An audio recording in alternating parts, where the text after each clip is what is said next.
Halo guys, assalamualaikum, selamat datang kembali di NN Top 11 Channel. Apa kabar semuanya? Semoga teman-teman selalu sehat dimanapun berada. Hari ini saya akan mereview formasi 3-1-4-1-1 di leg kedua babak semifinal Cup musim ini.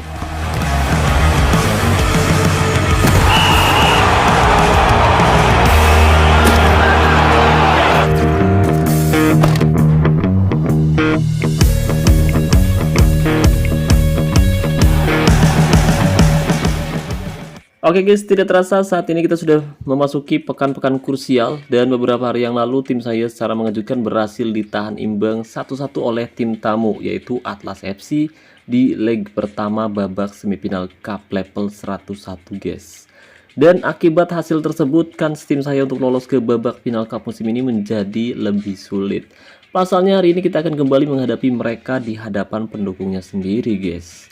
Nah, untuk menghadapi tim lawan di leg kedua, rencananya hari ini saya akan kembali menerapkan skema formasi 3-1-4-1-1 andalan saya. Sementara tim lawan saya rasa mereka masih akan menerapkan skema formasi andalannya yaitu formasi 4-3-1-2.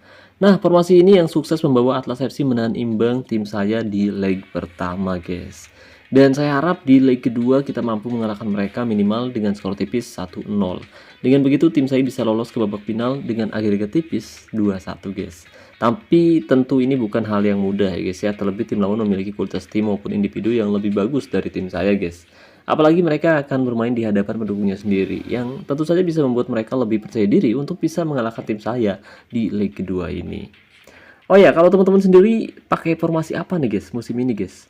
Kira-kira timnya main bagus atau tim yang teman-teman kelola sudah dipastikan gagal juara?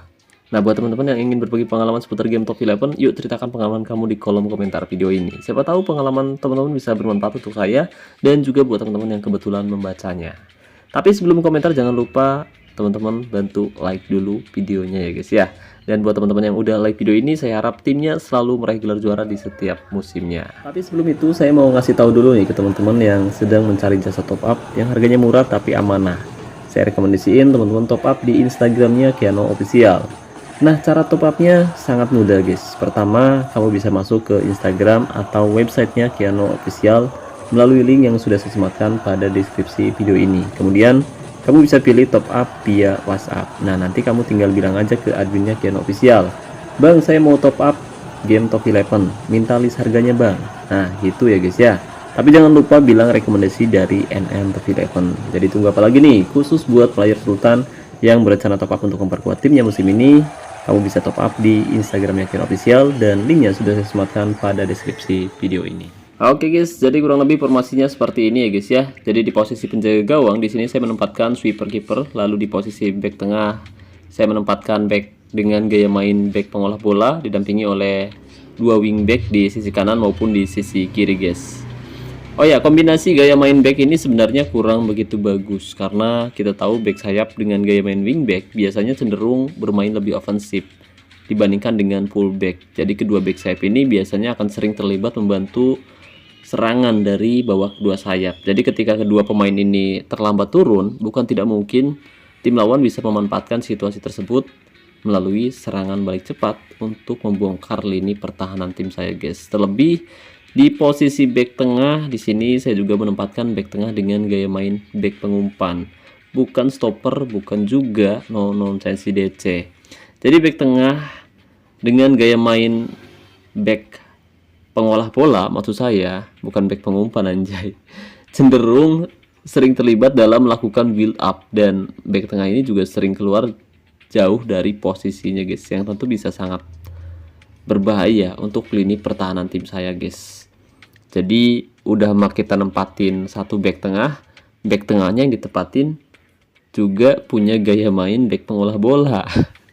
Bener-bener resiko banget sih asli. Oke guys, sayang sekali kita nggak bisa membahas lebih jauh letak kelemahan serta kelebihan tim lawan ada di mana karena pertandingan antara Atlas FC versus FC Buteng akan segera berlangsung di leg kedua babak semifinal Cup musim ini. Dan sekarang mari kita lihat susunan dari kedua kesebelasan. Tapi sebelum pertandingan berlangsung, mari kita ngopi biar kita hoki.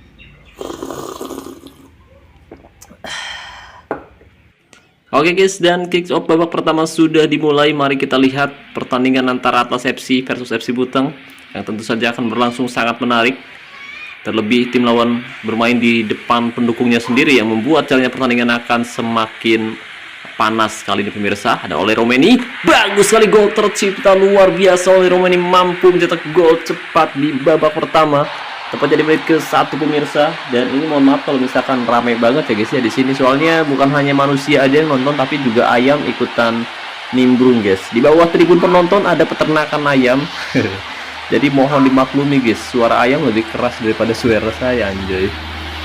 Oke, dan untuk taktiknya sendiri kali ini saya menerapkan taktik dengan mental tim menyerang, fokus umpan perpaduan, gaya umpan perpaduan, serangan balik mati. Tujuannya agar tim kita bisa lebih banyak mendominasi penguasaan bola, gaya tekanan rendah, gaya tackle mudah, gaya penjagaan jaga daerah tertentu, dan jebakan offside nyala. Ya, skor 1-0 dan agregat 2-1 kali ini FC Buteng untuk sementara memimpin atas tuan rumah. Kita lihat FC Buteng kembali membangun serangan. Ada Nathan Joaon dari area tengah mencoba menggiring bola. Oh, jelas sebuah pelanggaran keras dilakukan oleh pemain lawan. Nathan Joaon terlihat kesakitan dan mengalami cedera pemirsa. Kartu kuning diberikan. Tendangan bebas akan dilakukan oleh Romeni. Mundur 2 langkah, ancang-ancang oleh Romeni. Oh, tidak terlalu baik sepakan oleh pemirsa. Tembakannya masih bisa diamankan dengan cukup mudah oleh penjaga gawang Atlas FC. Skor masih 1-0 di babak pertama, agregat 2-1. Dan kali ini Mendoan masuk menggantikan Nathan. Lawan mencoba membangun serangan, tapi pelanggaran dilakukan oleh Ragnar Oratmangun di menit ke-10. Satu kesempatan dari situasi bola mati akankah mampu dimanfaatkan dengan baik oleh pemain lawan, dan sayang sekali. Oh, bukan sayang sekali anjay. Bagus sekali tembakan tim lawan masih melambung keluar lapangan. Tidak ada gol yang tercipta, skor masih 1-0. Kita lihat manajer lawan masih belum terlihat hadir di sisi lapangan. FC Buteng kembali membangun serangan dari area pertahanan, umpan jauh ke depan. Loop yang dituju, bagus sekali Loop mencoba menggiring bola dari area tengah. Robin Loop, bagus sekali Robin, tembak saja dan gol Robin Loop. Tapi sayang sekaligus ada potensi offside. Mari kita lihat akan ke offside atau onside, dan jelas onside. Gol kembali tercipta untuk FC Buteng. Kita mampu mengemas 2 gol cepat di babak pertama. Padahal tim lawan bermain di hadapan pendukungnya sendiri pemirsa, tapi kita akhirnya mampu mencetak gol dengan sangat luar biasa. Satu kesempatan dari situasi bola mati, tapi beruntung tendangan sudut yang dilakukan oleh Atlas FC berhasil digagalkan oleh pemain bertahan dari FC Buteng pemirsa. Kali ini satu kesempatan dari tendangan sudut akan berbuah gol, dan gol oleh Romeni nomor punggung 11 dari FC Buteng Junior. Akhirnya mampu mencetak gol dengan sangat spektakuler pemirsa. Salto yang luar biasa dari Ole Romeni mampu menjebol gawang Atlas FC untuk yang ketiga kalinya di babak pertama. Skor 3-0, agregat 4-1.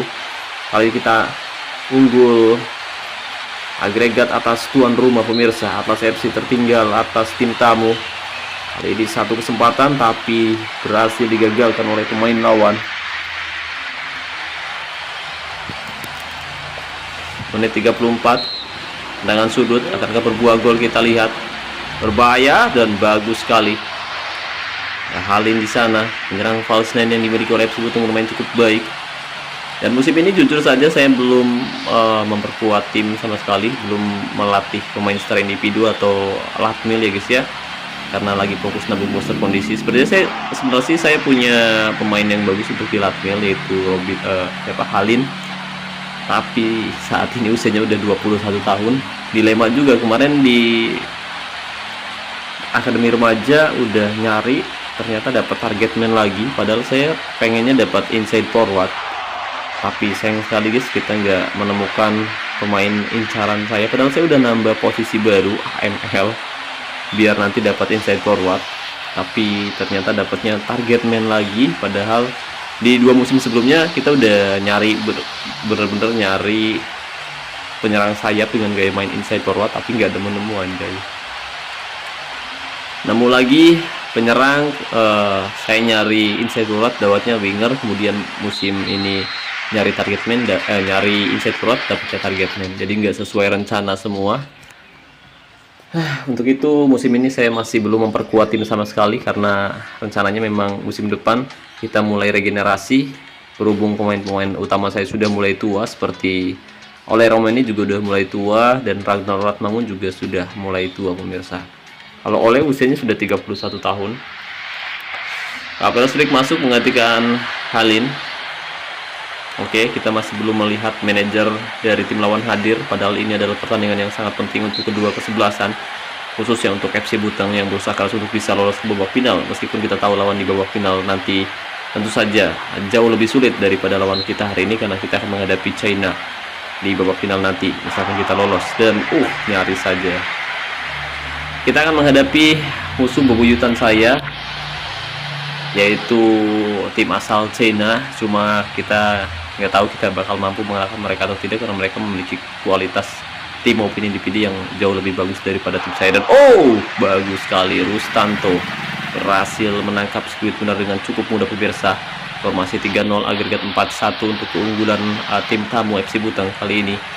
FC Butang mencoba membangun serangan dari area pertahanan. Ada Rafael Struijk umpan lebar ke sisi sebelah kiri, ada Ragnar Ratmangun mencoba mengirim bola, umpan crossing, Handoyo terlalu terburu-buru.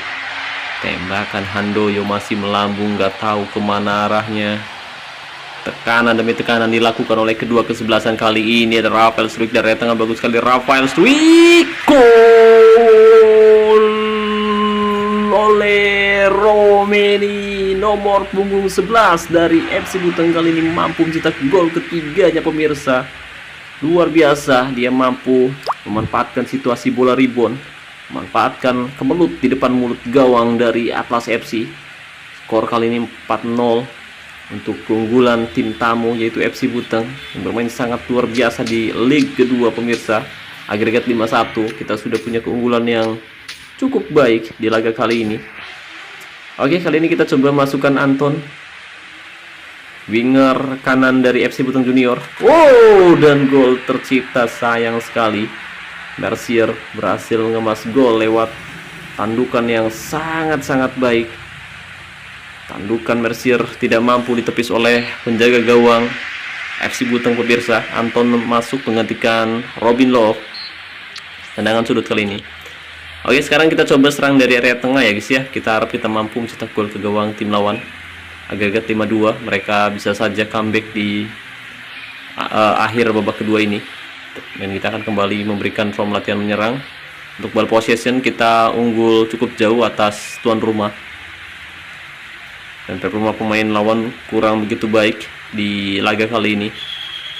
Ada Tom Haye berhasil direbut menghasilkan serangan baik cepat. Kita lihat, back tengah Mardiansa, kita lihat dia meninggalkan areanya terlalu jauh pemirsa. Mardiansa, satu kesempatan berbahaya, astaga.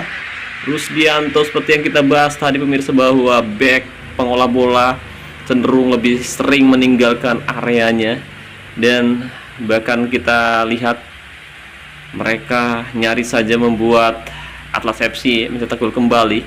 Tapi beruntung Rusdianto, penjaga gawang dari FC Butang, bermain sangat baik dengan menepis split bundar pemirsa Ragnar Ratmangun. Tapi sayang sekali, sepakan jarak dekat Ragnar masih lenceng di sisi sebelah kiri penjaga gawang Atlas FC. Menit 87, ada Rafael Struijk, Mandowen kembali pada Rafael Struijk, berhasil rebut. Dan ini yang seperti kita bahas tadi, bahwa mereka berhasil merebut bola secepat mungkin di area tengah. Umpan terobosan Gonzales ini 7, satu kesempatan dia sendirian Gonzales, tapi lagi-lagi Rusdianto berhasil menangkap split bundar. Tembakan jarak dekat yang dilakukan oleh pemain depan Atlas FC masih belum maksimal.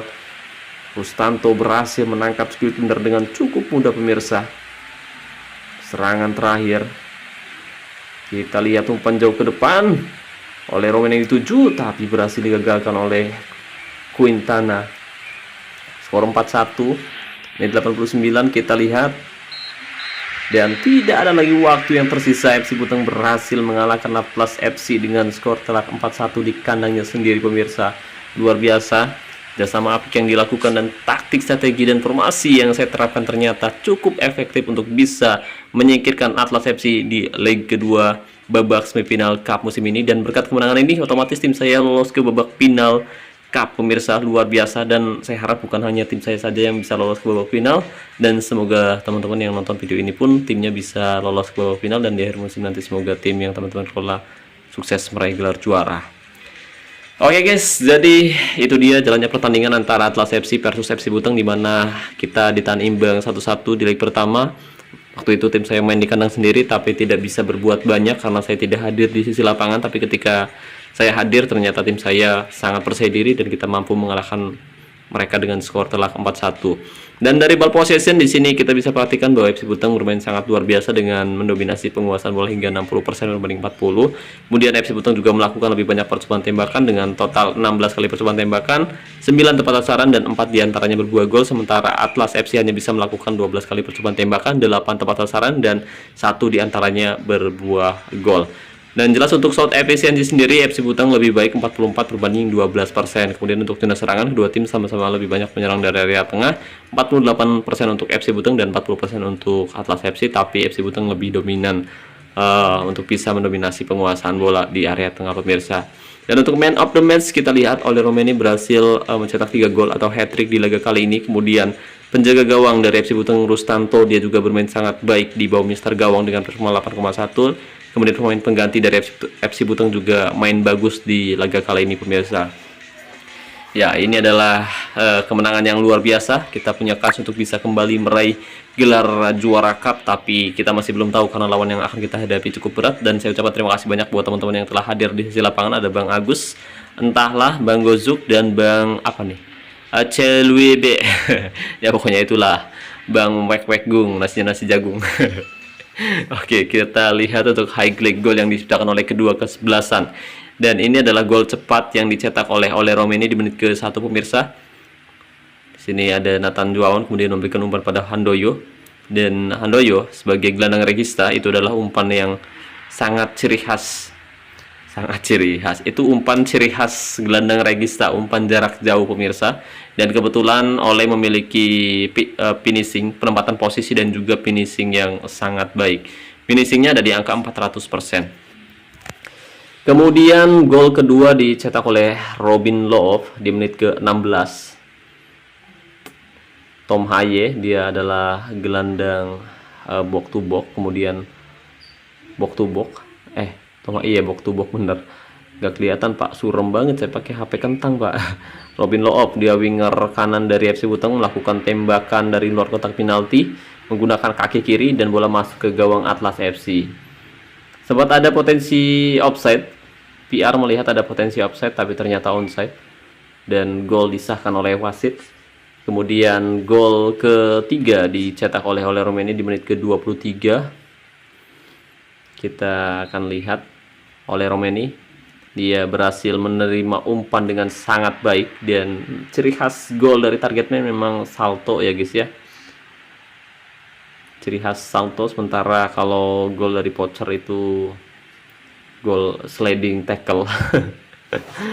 Tapi yang paling unik sebenarnya false nine. Dia golnya bisa unik, bisa mirip target man, bisa juga seperti poacher kalau false nine guys. Oke, kita lihat ada Handoyo, kemudian Rafael Struijk, dia melewati penjagaan dan melakukan tembakan jarak jauh. Bola sempat bisa ditepis, tapi beruntung Ole Romeni memiliki penempatan posisi yang baik dan dia bisa menghantam kulit bundar dengan sangat luar biasa. Gol kembali tercipta. Ya, penyelamatan yang sangat gemilang, tapi sayang sekali nomor punggung 2 telat mengantisipasi bola dengan baik. Dan ternyata Ole yang berhasil menyambar si kulit bundar. Dan ini adalah gol hiburan untuk Atlas FC. Oleh Quintana kemudian memberikan umpan pada pemain sayap palsu dan dia memberikan umpan crossing yang berhasil disambut dengan sangat baik oleh rekan setimnya nomor punggung 25. Ya, itu dia highlight gol yang diciptakan oleh kedua kesebelasan di laga kali ini pemirsa.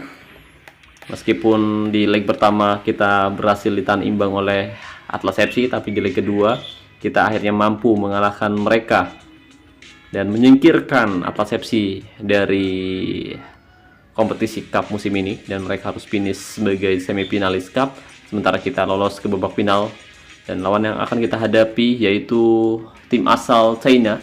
Saat ini mereka bermain di divisi tertinggi yaitu divisi Pamungkas, sementara tim saya terseok-seok pada divisi berlian musim ini. Jadi mereka juga punya kans yang jelas jauh lebih diunggulkan daripada tim saya, terlebih mereka memiliki penyerang dengan level langka. Finishingnya 410%an anjay. Wow, mantap guys. Jadi kita akan menghadapi lawan yang sangat berat di babak final cup nanti guys, yaitu China ya guys ya. Kita lihat dan review satu persatu. Rata-rata pemain depan yang dimiliki oleh China memiliki atribut yang sangat-sangat bagus. Ada Lionel Messi, performanya juga sangat luar biasa dengan 2 keahlian khusus, premiumnya, dan atributnya juga rata-rata di angka 200%, khususnya untuk atribut menyerang. Dimitrov, nah ini dia juga punya skill yang sangat baik sebagai gelandang tengah, meskipun gak terlalu kreatif tapi dia punya skill bertahan yang cukup bagus. Dari Ricardo Ferreira, kalau ini atributnya biasa saja, dan mungkin Neymar mungkin yang punya. Iya, mantap guys, atributnya mantap ya guys ya. Dan ya, itu dia lawan yang akan kita hadapi di babak final cup nanti. Kita masih belum tahu apakah kita mampu mengalahkan mereka atau justru mereka yang bisa mengalahkan tim saya di babak final cup musim ini guys. Tapi saya berharap semoga tim saya mampu mengalahkan mereka di laga nanti, dan saya harap teman-teman juga bisa meraih hasil bagus timnya ya guys ya, dan semoga kita mampu meraih gelar juara. Oke, dan mungkin itu saja yang bisa saya bahas kali ini. Terima kasih banyak buat teman-teman yang telah menonton video ini sampai selesai. Jika dirasa pembahasannya bermanfaat, jangan lupa like videonya. Dan terima kasih juga untuk membership NNTP11. Terima kasih buat partnership NNTP11 yaitu Kiano Official. Dan saya ucapkan terima kasih banyak buat teman-teman yang selalu mendukung dan mendoakan saya sejauh ini. Wassalamualaikum warahmatullahi wabarakatuh. Salam olahraga, salam Top 11 Indonesia.